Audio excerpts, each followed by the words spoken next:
Hello, my Lynn Things family and friends. Welcome back. Yes, y'all, your girl is still recording. It's the same day, but I wanted to bring you guys the next chapter in our book that we are reading for Storytime with Lynn Viola Davis's Finding Me. So we left off, I believe, on chapter 9. In our last chapter, we are on chapter 10.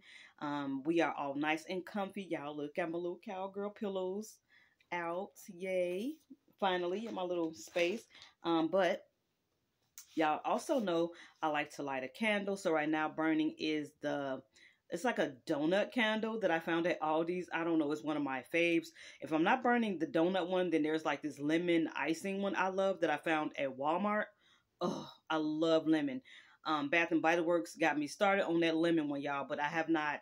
They don't carry it all year sometimes. So the last time like I found a lemon one, I was at Walmart. So that lemon and that donut, they run neck and neck. But your girl got the donut one right now burning. It is so nice in here, so comfy. So go ahead, get yourself comfortable. If you like to light a candle, go ahead and light a candle. And if you did light a candle, let me know in the comments of this video, which one did you like? What scent did you use?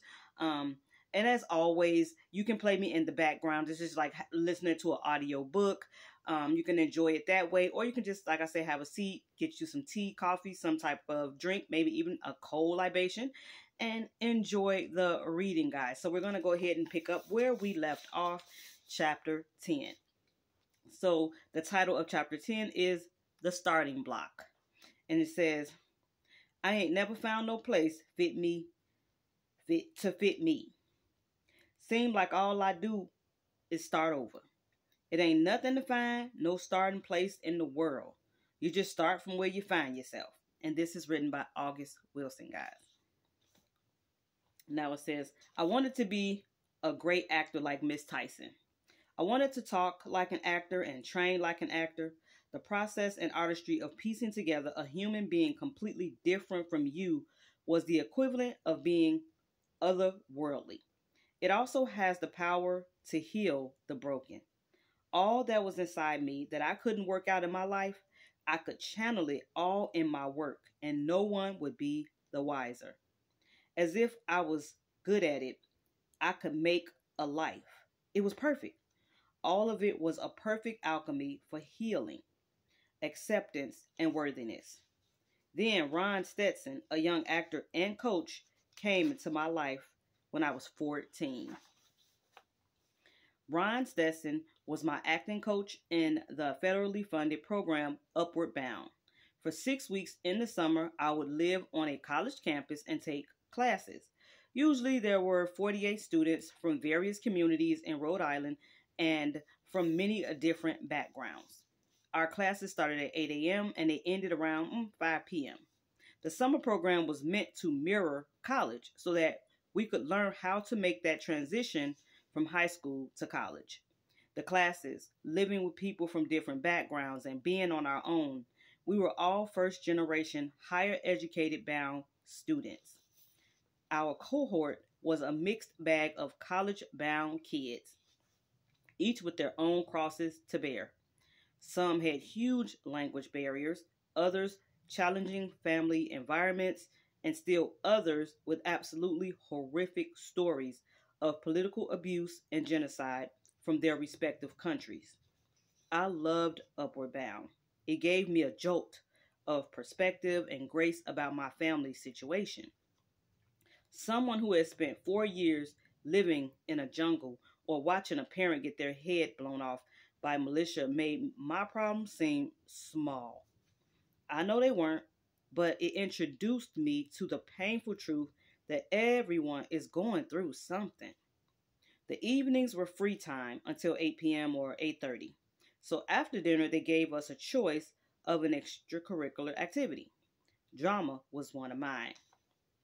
In came Ron, who to me was the coolest, most handsome, unique, dynamic individual I had ever met. He drove a beat-up car that had no door on the passenger side. Way cool. He put a sheet of plastic in its place so you wouldn't fall out or get wet from the rain. He wore flip-flops, tank tops, and jeans. He was not only cool, he was different. He had different views of the world, people, and race. He spoke his mind. In fact, all the counselors and teachers there did? They blew a hole in my world and opened up a new space that I could occupy. Ron gave me two huge gifts that changed my life. The first happened during our first day in acting class. He asked all 14 of us how many wanted to be actors. Of course, we all raised our hands. You know, you have to work really, really hard. I mean, every day, he told us. A fourth of the hands went down. But I thought, wow, that's awesome. Every day, he repeated. More hands went down. You can go on and audition every freaking day for 6 weeks and never, ever get a job. You know that, right? Even more hands went down. My hand remained raised, as if reaching for the sky. And you're gonna get rejected time and time and time again, he continued. I was the only one now who had my hand still up. He kept on going. You're gonna get egg on your face. You're gonna fail. Your family is not going to understand what you do, and neither will most people. I kept that hand up, staring right at him. When you haven't had enough to eat, when your electricity heat are cut off, you're not afraid when someone says life is going to be hard. The fear factor was minimized for me. I already knew fear. My dreams were bigger than my fear. He stared at me. Okay, let's get back to class. The second gift Ron happened to give me was at our rap party at his house. My sister Dolores, who was also in the class, was talking to me about some boy. I don't remember what exactly she was saying to me, but somewhere in there was a reference to us not being pretty. He said, wait, you both don't think you're pretty? Why? We looked at each other completely embarrassed and laughed. And I said, Ron, no one in Central Falls thinks we're pretty. We've never had boyfriends. We've never kissed anybody. There was a very uncomfortable shift right then in the air. What? Ron, most of the people in Central Falls are white. And they just, we, Dolores and I, were at a loss for words. You're both freaking beautiful. I always thought that. You don't see it? The air in the room shifted again. Or was it the air in our lungs? It's that life-changing thing that happens when you're seen, valued, and adored. Adoration for girls validates our femininity. When you are a dark-skinned girl, no one simply adores you. They laugh with you, tell you their secrets, treat you like one of the boys, but there's no care given to you. No devotion is given to you. The absence of that becomes an eraser. I learned so much from Ron that first summer of my drama training. He said, theater awakens the imagination. Ah, imagination. The mind's ability to create ideas and images. That's what was injected in me when Ron stated with so much conviction, you're beautiful. It opened up another space in my world where I actually could be anyone or anything I wanted to be. I could define my world in that space and piggyback to my world stronger. Like Wonder Woman spinning and transforming into this superhuman being that could bust through lies and beat down 200-pound men, he gave me the first ingredient I needed to be an artist. The power to create. The power of alchemy. That magical process of transformation and creation to believe at any given time I could be the somebody I always wanted to be. He also gave all of us something even more special. A sacred space where we could all share without shame or fear. A space where we could share our deepest, darkest secrets, and they would be received with love and empathy. He encouraged us not to hold it in. And man, oh man, did he love it when we did anything bold, odd, or unique. He would just exclaim loudly, oh wow, look at that. I became an actor because it's a healing wellspring. Upward Bound was a melting pot of races. What we shared, besides all being desperately poor, was a passion to be the first generation in our families to get an education and be high achievers. In the evenings, we were allowed to connect the stories that were bone chilling. We were the blacks, whites, Cambodians, Laotians, Hmong, Vietnamese, then labeled the boat people, Angolian, African, Portuguese, Dominicans, Puerto Ricans. The Southeast Asians would primarily have stories of their entire family being slaughtered and escaping to the jungle only to live there for months, sometimes years, before finding a refugee camp where some contracted malaria. Most of them had language barriers or severe health concerns, but all were exceptional students. All had a willingness to share. It was the first place I knew where Jion Phi Vanna, Maria, Peaches, and Susie were all on the same playing field. Suddenly, my stories of hardships seemed small, an awareness I felt God was orchestrating. I wanted my story to be small. I wanted it to shrink like a tumor down to a manageable size. Drama provided an escape. The emotional release acting allowed gave me great joy, perfect joy. When I was acting, I felt everything.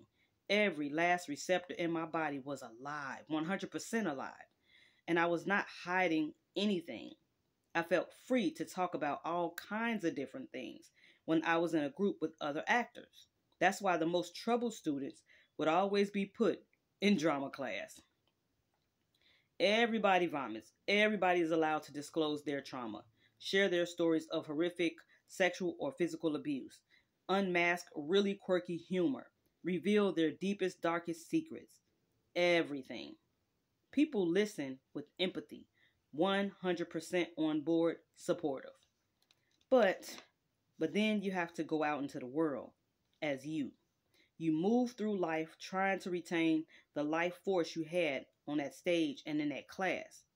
Whoopi Goldberg, as the medium in the movie Ghost, had a talent to channel all these souls. Some were good and some weren't. But regardless, she then had to come back to herself, to her life.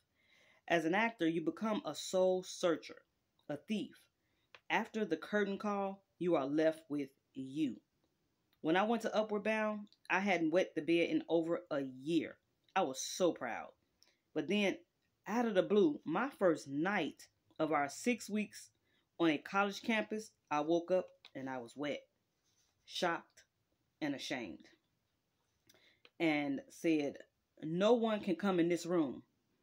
I didn't even have a roommate, but there were suite mates, 12 little rooms in the suite. My room was probably 150 to 200 square feet.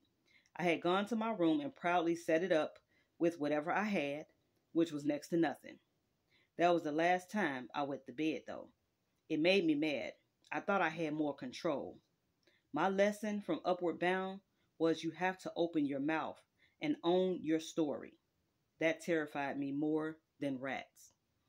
Wow, guys. So that is chapter 10. Because it was kind of a short chapter, I did read all of it. And this is kind of speaking to me about what I was saying of how great of an actress that she is and how I felt like she definitely has to pull from experiences in her life with just the great job she does on screen that we have seen. That is exactly what I'm talking about. And that kind of gives us like that perspective of, wow, this kind of how she does it. This is kind of how she does it. And I think that's amazing. I think that is awesome. So don't forget, go ahead, put in your comments and your thoughts. But I forgot in my last video that I wanted to say this is Holy Week. So I know this is the week of Easter coming up, and it's also the last Saturday of the month. And I usually on the last Saturday do Dollar Tree Bingo or Lynn Trivia. And because it is Holy Week and that will be like the Saturday before Easter, I will not be doing the because now it's Dollar Tree bingo time. So I will not be doing it because we'll be doing some things, you know, towards Easter and things like that. So me and the family will be busy. But I'm thinking of doing my 2000 subby giveaway in that place, or in place of that. So I am collecting things that I want to kind of put together in this giveaway. And so I will give you further instructions in an upcoming video on what I'd like for you to do to enter that giveaway. So just a reminder, there will be no Dollar Tree bingo this month. In place of it, I'm going to be doing my 2000 subby giveaway. So once I reach that 2000, so y'all help watch that number with me. Y'all go ahead and subscribe to the channel. The more, the merrier, guys. I would love to have you as Lynn Loyals. But once I hit that 2000, I kind of want to celebrate with you guys, and I will be having a nice giveaway. Again, I will let you guys know in a couple of days what you need to do to enter my giveaway. Thank you guys so much. I hope you continue to enjoy the story. The month just got away from me, y'all. So I'm going to continue to read the book, whether, you know, we go into April reading it. I'm going to continue. It's not a long book, but it's taking me a little longer to read because, you know, just working and trying to bring you guys content from Dollar Tree and, you know, just lifing.